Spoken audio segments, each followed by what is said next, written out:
Imagine a storm where the wind howls and the waves crash with violent noise. Now, imagine the lighthouse, standing firm, silent, unmoved by the chaos. In your home, during the heat of a conflict, who are you? Are you the noise, or are you the lighthouse? Most men believe that to lead, they must have the last word. They believe that silence is a sign of weakness, a white flag of surrender. But they are wrong, dead wrong. Shouting is a leak. It is a sound of a man losing his grip on himself. When you react instantly, when you let anger dictate your tongue, you hand over your power to the very person you are fighting. You become a puppet of the moment. But there is a different way. A way that commands respect without raising a finger. It is the discipline of the pause. The ability to hold your tongue, not because you have nothing to say, but because you have mastered the man within. Silence is not the absence of strength. It is the ultimate manifestation of it. It is the shield that protects your family from your own impulses.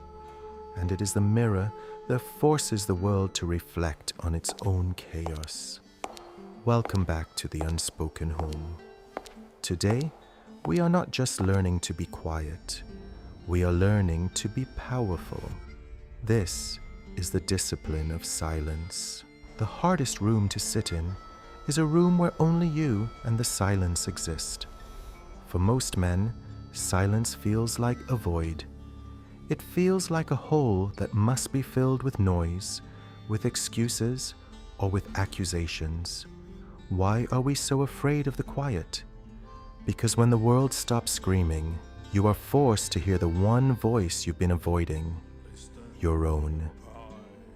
In a conflict with your spouse or your children, silence feels like losing ground. We think if we don't defend our ego right now, we are admitting defeat. We believe that our value is measured by how many points we score in an argument. But this is a trap. This is the ego's desperate attempt to survive. When you feel that burning sensation in your chest, that urgent need to snap back, to prove you are right, you are not acting as a leader. You are acting as a victim of your own insecurity. When the noise you make is a smoke screen. It hides the fact that you don't know how to handle the weight of the moment. A pillar of the home does not shake when the wind blows. A pillar is silent because it is solid. Yet, we have been conditioned to believe that the man who speaks the most commands the most. Look around you. The most powerful men in history, the ones who changed the course of destiny, were masters of restraint. They knew that words are like currency. If you spend them constantly on trivial emotions, you become bankrupt. When you lose your temper and let the words fly, you are spending your authority for a few seconds of hollow satisfaction. And what is left? A broken connection, a wounded heart across from you, and a house that feels less like a sanctuary and more like a battlefield. The fear of silence is actually the fear of truth. The truth that you might be wrong. The truth that you are hurting the ones you love. The truth that you are not yet the man you claim to be. To master the discipline of silence, you must first be brave enough to look into that mirror. You must sit with the discomfort. You must let the silence burn away the ego until only the leader remains. Only when you stop trying to win the fight can you start winning the war for your family's peace. The quiet is not your enemy. It is your training ground. We must make a vital distinction because not all silence is created equal. There is a silence that heals, and there is a silence that kills. Many men mistake the silent treatment for strength. They shut down, they turn away, and they use their lack of words as a weapon to punish those who hurt them. This is not discipline. This is emotional immaturity.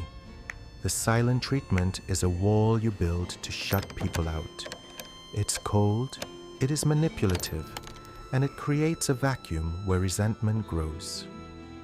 Strategic silence, the discipline we are discussing today, is a bridge, not a wall. It is the act of holding your peace to preserve the peace. It is choosing to be still so that you do not say something that cannot be taken back. When your spouse is venting, when the atmosphere is thick with tension, when the immature man feels the need to correct every mistake, he reacts to every barb, he defends every accusation. But the disciplined man understands the power of the active pause. He listens with his whole body, but he keeps his tongue behind his teeth. This silence says, I am present, I am listening, but I refuse to let this fire consume us. By not reacting, you starve the conflict of its oxygen. A fire cannot burn without fuel. Your ego is the fuel. Your defensive words are the gasoline. When you master strategic silence, you are not ignoring the problem. You are waiting for the smoke to clear so you can actually see the solution. It is about timing.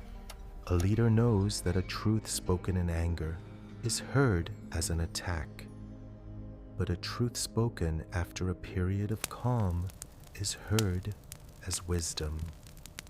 Ask yourself, am I staying quiet to hurt them, or am I staying quiet to save us? If you are quiet because you are brooding, you are still a slave to your emotions. If you are quiet because you are processing and protecting, you are a king in your own home.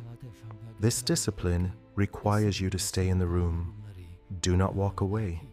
Do not look at your phone.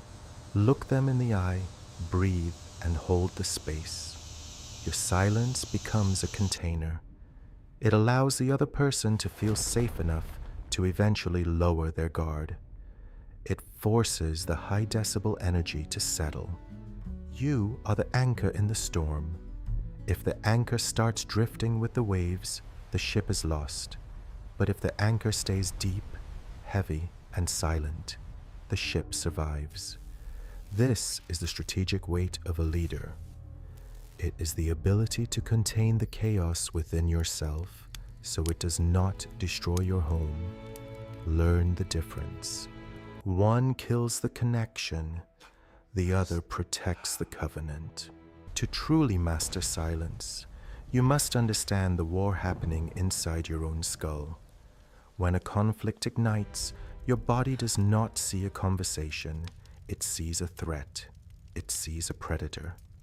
Deep within your brain, a small almond-shaped structure called the amygdala takes control. This is the amygdala hijack. In an instant, your system is flooded with cortisol and adrenaline. Your heart rate climbs. Your muscles tense. Your breath becomes shallow. And most importantly, the blood flow to your prefrontal cortex, the part of your brain responsible for logic, empathy, and long-term consequences, is restricted. In this state, you are biologically incapable of being a good husband or a wise father. You are operating on pure instinct. You are in fight or flight mode. This is why you say things you regret 5 minutes later. And this is why you use words like always and never to attack your partner's character. You are not thinking, you are reacting. The noise you make during a hijack is nothing more than a biological discharge. But here is where the discipline of silence becomes your greatest technology. Silence is the manual override for your nervous system. When you choose to stay quiet in that peak moment of tension, you are forcing your body to de-escalate. It takes approximately 20 minutes for the flood of stress hormones to clear your system. 20 minutes. If you speak during those 20 minutes, you are speaking through a filter of chemical aggression. But if you hold your tongue, you are giving your human brain time to come back online. Silence is the cooling system for your internal engine. Without it, now you will blow a gasket and destroy the very things you've worked years to build. Think about the weight of that responsibility. As the man, as the pillar, your emotional state dictates the atmosphere of the entire home. If you are chemically compromised, the whole house is under siege. By practicing the active pause, you are not just being quiet. You are conducting a neurological intervention. You are telling your amygdala, I hear you, but you do not lead this house. I do. This is where the strength of the quiet man becomes terrifyingly effective. While the other person may still be trapped in their own biological storm, your silence remains an unmovable rock. You are refusing to play the game of mutual destruction.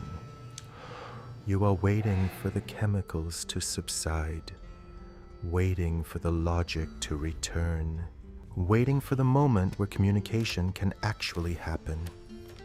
Most men think they are being real by venting their anger. They think they are being honest. No, they are being weak. They are letting a chemical reaction dictate their legacy. True honesty requires the prefrontal cortex. It requires the ability to look past the immediate hurt and see the person you love. It requires the discipline to stay silent while your blood is boiling. Every second you remain silent during a heated moment is a victory for your character. It is a muscle you build. The more you practice it, the faster your body learns to recover. Eventually, you become the man who can stand in the center of a hurricane and feel nothing but clarity. Your family will notice this. They will see that you are not easily shaken. They will feel the safety that comes from a man who is in total command of his internal chemistry. Do not be a slave to your hormones. Do not let a 20-minute spike of cortisol ruin 20 years of trust. Breath, hold, wait. Let the silence do the work that your words never could. This is the biology of leadership. This is how a pillar holds the roof, even when the earth is shaking. Control your biology, or your biology will control your life. History is not written by the loudest men, but by those who knew when to remain silent. The greatest leaders in the world share a common trait. They are master observers. They understand that information is the currency of power, and you cannot collect information while your mouth is moving. In the context of your home, this is the most neglected leadership skill. When a conflict arises, most men rush to speak because they want to feel heard. They want to assert their dominance. But the true king of the house does something different. He uses silence as a vantage point. He steps back mentally, watching the body language of his wife, listening to the tone of his children, and sensing the underlying needs beneath the surface of the anger. By staying quiet, you are not being passive. You are being strategic. Not you are gathering the data required to lead effectively. Think about a great judge. A judge does not interrupt the witnesses. A judge does not scream at the lawyers. A judge sits in silence, listening to every detail, and only speaks when it is time to deliver the verdict. Your role as the pillar of the home is similar. You are the arbiter of peace. How can you judge fairly if you are part of the noise? When you observe before you speak, you gain the ability to see the why behind the what. You realize that your wife isn't actually angry about the dishes. She is overwhelmed and needs to feel protected. You realize that your son isn't being rebellious. He is struggling with an insecurity he doesn't know how to name. If you had started shouting, you would have missed these truths. Your words would have been a blunt instrument. On causing more damage than repair, silence gives you the gift of perspective. It allows you to see the battlefield from above, rather than being trapped in the trenches.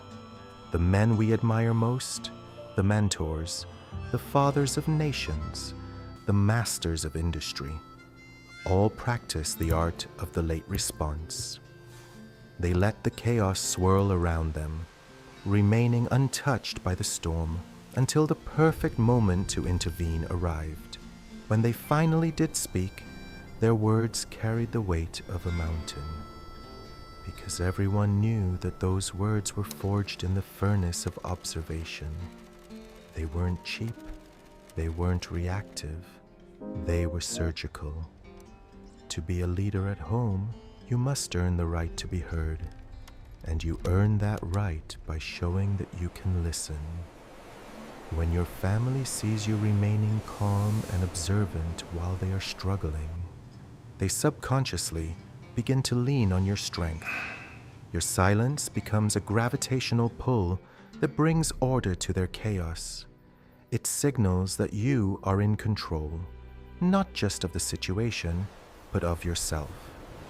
This is the quiet command. It is the authority that comes from understanding more than you reveal. Practice this today. The next time tension rises, make it a game. See how much you can learn about the other person before you say a single word. Watch their eyes. Notice their breath. Feel the energy in the room. The more you see, the less you will feel the need to argue, because you will realize that most arguments are just cries for help, and you cannot help someone if you are busy fighting them. Become the observer. Become the lighthouse. Let your silence be the foundation upon which your wisdom is built. And the man who sees everything and says little is the man everyone listens to when he finally opens his mouth. The fate of your relationship is often decided in the first 30 seconds of a confrontation. This is the critical window. It is the moment when the spark either catches fire or is extinguished by the weight of your character. Most men fail here. They hear a criticism, an insult, or a complaint, and they feel an immediate, visceral need to strike back. They think that speed is a sign of strength, but in the realm of the home, speed is the enemy of wisdom. The discipline of silence starts with a simple, brutal rule. Do not speak for the first 30 seconds. When the attack comes, count. 1, 2, 3. In those seconds, you are doing more than just being quiet. You are performing a tactical hold. You are letting the other person's emotions hit the wall of your stillness.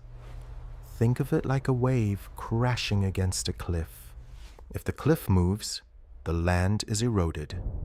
If the cliff stays silent and firm, the wave eventually loses its energy and retreats. Most arguments escalate because two people are trying to occupy the same space at the same time. By holding your silence for 30 seconds, you create a vacuum. You give the other person the space to hear their own voice. Often, when someone is shouting into a void of silence, they begin to realize how they sound. Your lack of reaction forces them to confront their own behavior, but more importantly, those 30 seconds save you from yourself. They give you time to ask one vital question. What is the goal right now? Is the goal to be right? Or Is the goal to protect the home? If you speak immediately, you will choose to be right. If you wait, you will choose to protect. This is not about being a doormat. It is about being a master of the environment. During this silence, maintain eye contact. Do not roll your eyes. Do not sigh. Do not look away in contempt. Stand tall. Breathe through your nose. Show them that you are present, that you are listening, but that you are not being controlled. This 30-second rule is the ultimate test of a man's frame. It is the difference between a house fire and a controlled burn. You will feel the heat. Your ego will scream at you to defend your honor. It will tell you that you look weak. Ignore it. The man who can hold his peace for 30 seconds while under fire is the man who can handle any crisis. He is the man his wife can trust when the world falls apart, because she knows that his words are not cheap reactions, but calculated choices. Master the first 30 seconds, and you will master the rest of the conversation. You are the anchor. Stay heavy. Stay deep. Stay silent. Silence, when practiced correctly, is not a vacuum. It is a presence. It is a heavy, solid energy that fills the room and provides a sense of security. As the man of the house, your silence should never feel like an absence. It should feel like a shield. When your wife is struggling with her own emotions, or when your children are caught in a whirlwind of confusion, they do not need you to add more noise to the air. They do not need your lectures, your corrections, or your loud opinions. What they need is your protective presence. They need to see a man who is so grounded, so unmoved by the chaos, that they can lean their own instability against him. Think of a large tree in a thunderstorm. The leaves may shake, the branches may sway, but the trunk remains silent and still. The birds and the small animals find shelter under its canopy because of that stillness. Your family is looking for that canopy. If you react to every emotional outburst with your own anger, you are essentially cutting down the tree. You are removing the only shelter they have. But when you hold your tongue, when you remain present and attentive without being reactive, you are signaling to them that the situation is under control. Your silence says, I am here. I am not afraid of your storm. I am strong enough to hold this space for you until you find your peace again. This is the highest form of emotional leadership. It is the ability to absorb the tension of the room, to neutralize the electricity in the air, and to return only calm. When you practice this, your wife stops seeing you as an opponent to be defeated and starts seeing you as a partner to be trusted. Your children stop seeing a father who scares them with his temper and start seeing a father who protects them with his composure. Silence allows you to be the emotional container for your home. It is the silent strength that says more than 1,000 I love yous ever could. Because love is not just a feeling, it is the act of providing a safe harbor in a world that is constantly screaming. Do not mistake being quiet for being passive. Passive men hide in the corner. The protective man stands in the center of the room. He looks into the eyes of the chaos. He hears every word. He feels every emotion. But he chooses not to be moved. He chooses to be the rock. This is how you build a home that is unbreakable. You build it on the foundation of a man who knows how to be still. You build it on the discipline of a presence that doesn't need to bark to be felt. Be the sanctuary. Be the lighthouse. Let your silence be the safest place in the world for the people you love. Silence is the furnace, but your words are the steel. The purpose of the discipline of silence is not to remain quiet forever. It is to ensure that when you finally do open your mouth, what comes out is worth the wait. Most men speak to react. A leader speaks to resolve. After you have sat through the storm, after the cortisol has cleared and your logic has returned, your words must be surgical. They must be golden words. A golden word is a word that is measured, intentional, and free from the poison of the ego. It does not aim to wound, it aims to build. When the room is finally quiet and the air has settled, your first words should be an invitation to connection, not a continuation of the war. Instead of saying, "You were wrong," you say, "I hear that you are hurting." Instead of saying, "Stop overreacting," you say, "Help me understand what you need from me right now." The weight of your words is directly proportional to the silence that preceded them. When a man who rarely speaks in anger finally delivers a sentence, the house listens. Your authority is not found in the volume of your voice, but in the clarity of your intent. Think of your words as a limited resource. If you spend 1,000 words on an argument, each word is worth a penny. But if you spend 10 words on a solution, each word is worth a fortune. This is the economy of leadership. You must speak from the we, not the I. How do we move past this? How do we protect our peace? How do we ensure this doesn't happen again? By using the language of the pillar, you are reminding everyone in the home of the collective goal. You are steering the ship back to the harbor. But remember, even after you speak, you must return to the silence of listening. The best response to a spoken truth is often a quiet nod, a touch on the shoulder, or a steady gaze. Let your words settle into the hearts of your family. Do not rush to fill the space again. The most powerful thing you can say after a conflict is often the shortest. Hey buddy, look at me. I am here. We are okay. I love you. These words, when forged in the discipline of silence, have the power to heal years of resentment in a single moment. They are the final pieces of the puzzle. They are the seal of your character. Do not waste your breath on trivialities. Save it for the truth. Save it for the wisdom. Save it for the restoration of your home. The man who masters his silence masters his speech. And the man who masters his speech masters his destiny. We have come to the end of our journey today. But for you, the real work is just beginning. The discipline of silence is not a trick you use once or twice. It is a way of being.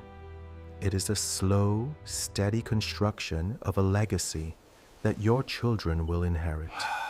When you choose silence over noise, when you choose composure over chaos, you are writing a story that will be told long after you are gone. Your sons are watching you. They are learning what it means to be a man from the way you handle a heated moment. Are you showing them a man who is a slave to his temper?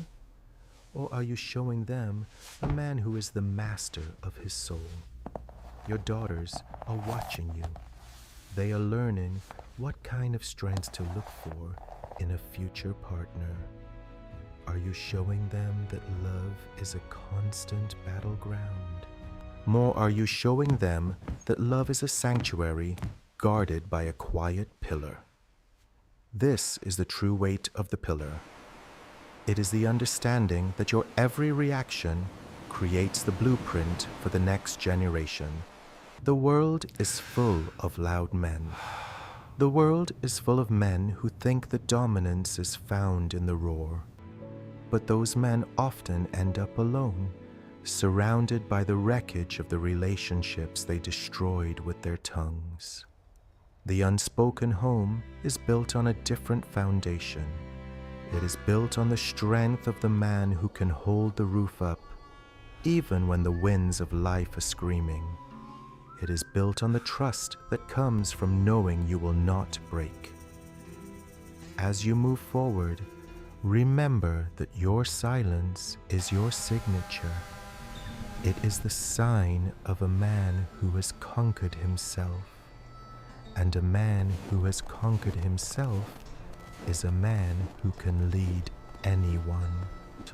The next time the storm hits, do not be afraid. Do not feel the need to shout. Stand tall, breathe deep, and embrace the power of the quiet. Your family doesn't need your noise. They need your strength. They need your presence. They need you to be the lighthouse that remains unmoved by the waves. Go out there and lead with the authority of the silent. Build a home where peace is the default, and where your words are valued because they are rare and wise. This is your mission. This is your discipline. This is the legacy of the quiet pillar. Thank you for standing with us at the Unspoken home. The storm may come, but because of your silence, your home will stand. Stay disciplined. Stay strong. Stay quiet.